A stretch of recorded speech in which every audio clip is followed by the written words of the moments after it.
Kabar gembira menghampiri timnas Indonesia U20 setelah proses 3 pemain naturalisasi sudah ditandatangani oleh Presiden Jokowi. Namun sebelum kita bahas lebih jauh, mohon klik subscribe channel ini agar kalian gak ketinggalan berita terbaru seputar timnas Indonesia. Kalau sudah subscribe, mari kita lanjut.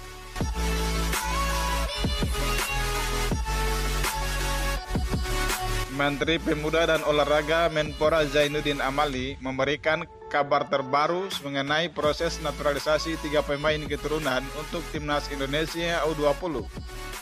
Mereka adalah Justin Hubner, Ivar Jenner, dan Rafael Struijk. Amali mengatakan bahwa dokumen ketiganya sudah ditandatangani oleh Presiden Joko Widodo.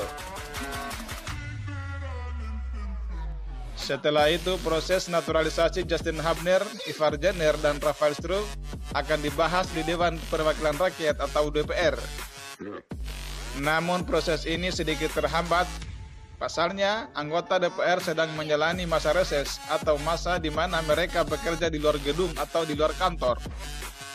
Pak Presiden sudah menandatangani, saya sudah terima dan masih harus menunggu sidang DPR karena harus diparipurnakan setelah reses, ujar Amali, Stadion Utama Gelora Bung Karno SUGBK Senayan Jakarta Pusat pada hari Selasa 21 Februari 2023 malam waktu Indonesia Barat. Setelah masuk sidang berikutnya, langsung kami dorong pengambilan sumpah, tambah pria yang juga menjabat sebagai Wakil Ketua Umum PSSI ini. Justin Hubner, Ivar Jenner, dan Rafael Struijk merupakan pemain keturunan yang diajukan Sintayong untuk dinaturalisasi. Ketiganya lahir di Belanda. Saat ini Justin Hubner membela Wolverhampton Wanderers U20 di Inggris. Sementara itu Ivar Jenner bermain untuk Jong Utrecht di Belanda dan Rafael Struijk memperkuat ADO di Den Haag, Belanda.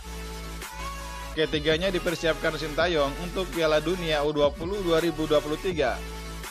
Pesta sepak bola level Asia terakbar di dunia itu bakal digelar di Indonesia pada tanggal 20 Mei hingga 11 Juni 2023.